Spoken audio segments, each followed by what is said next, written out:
Et à présent, j'ai le plaisir d'accueillir Flora. Bonjour Flora. Bonjour Alexandre. Bienvenue à l'antenne de Sud Radio. Flora, vous nous appelez d'où exactement? D'Occitanie. De l'Occitanie. Vous avez beau temps? Non, c'est un peu couvert, mais bon, je suis dehors là, il ne pleut pas. Bon, parfait. Alors, justement, Flora, vous avez vous êtes sensible aux énergies de la maison ou des lieux, c'est ça? Oui. Et votre lieu d'habitation aujourd'hui, comment vous le ressentez? Alors je me pose des questions parce que c'est une maison, c'est une troisième maison, je dirais entre guillemets. Le premier propriétaire, un couple donc c'était un couple avec des enfants. Oui. Le monsieur était assez maltraitant avec son épouse. Oui. Voilà, d'après ce qu'on m'a dit, des gens du village. Par la suite, cette maison a été vendue. Il y a eu un autre couple avec beaucoup d'enfants. Il y a eu des problèmes sur des enfants, des problèmes d'inceste. Voilà, toujours par rapport à la femme ou à la fille. Voilà, donc ça s'est répété et du coup, je me suis toujours posé la question, est-ce que ça risquait de se répéter aussi, parce que je suis le troisième couple à habiter ce logement. Et du coup, je me suis toujours posé des questions. Est-ce qu'il allait y avoir une répétition dans les actes? Est-ce que voilà. Alors, c'est intéressant ce que vous dites et je pense que c'est important quand on arrive dans un lieu de savoir un peu son histoire. On peut être sensible un petit peu à tout ça.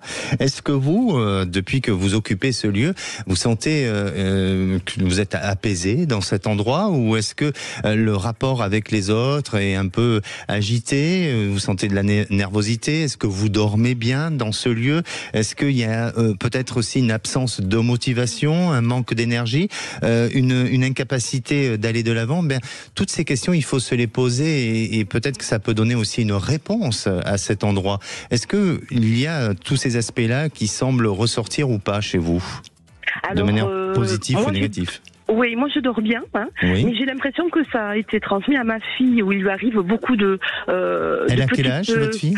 Elle a 21 ans. 21 ans, d'accord, ok. Voilà, qui est sortie maintenant du foyer, mais j'ai l'impression qu'elle est partie avec cette valise bien lourde, il lui arrive toujours des situations très particulières, voilà, alors pas sur elle, matérielles, des choses qui se répètent, voilà.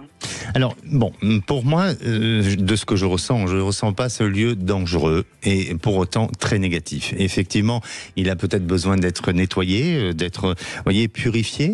Vous avez des techniques pour le faire ou est-ce que vous avez tenté de faire des choses dans cette maison ? Alors j'ai un ami qui est magnétiseur et qui était venu et qui m'avait dit je ferai quelque chose et du coup je lui ai jamais trop demandé, peut-être par peur aussi. Alors est-ce qu'il l'a fait? Je sais pas. Alors moi si je peux vous donner des conseils et c'est valable pour tout le monde, pour tous les auditeurs qui nous écoutent. Déjà il est important dans un lieu de laisser la lumière rentrer parce que la lumière chasse les énergies négatives. C'est tout simple, c'est naturel et ça il faut le faire absolument. Ensuite il faut peut-être passer de la sauge blanche. La sauge blanche, c'est connu et reconnu par certaines croyances, et notamment les croyances amérindiennes, où ça chasse les énergies négatives. Certaines de croyances vont vous permettre de penser qu'il faut aussi nettoyer le sol ou les meubles un peu au vinaigre, parce que le vinaigre a un effet aussi de nettoyage énergétique, mis à part l'odeur que ça peut laisser dans la maison. Mais oui, mais la cannelle aussi a un effet de purification où vous pouvez aussi purifier l'endroit avec des encens. Il y a tout cet aspect-là. Le gros sel aussi, c'est important. Oui. Le gros sel, de le mettre près des portes pendant une durée de 7 jours.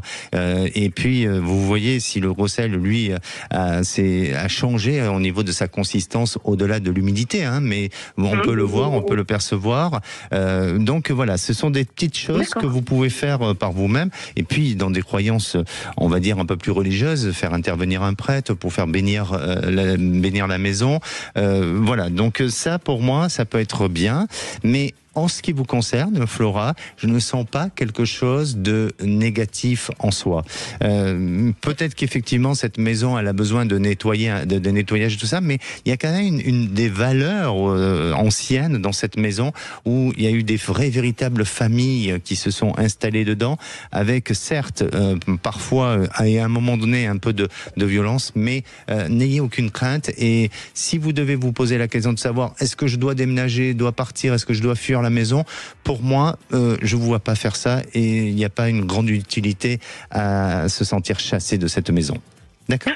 Oui, super. Je me sens pas mal parce que je me l'aménage à ma façon. Je la personnalise aussi. Mais oui, c'est vrai que parfois je me pose des questions. D'accord, c'est rassurant. Voilà, tout simplement. Parfait. Bon, en tous les cas, merci de votre témoignage. Et puis, n'hésitez pas à nous tenir au courant pour nous dire tout simplement si d'ici quelques semaines, vous vous sentez mieux. D'accord. Super. Merci beaucoup, Alexandre. Merci à vous.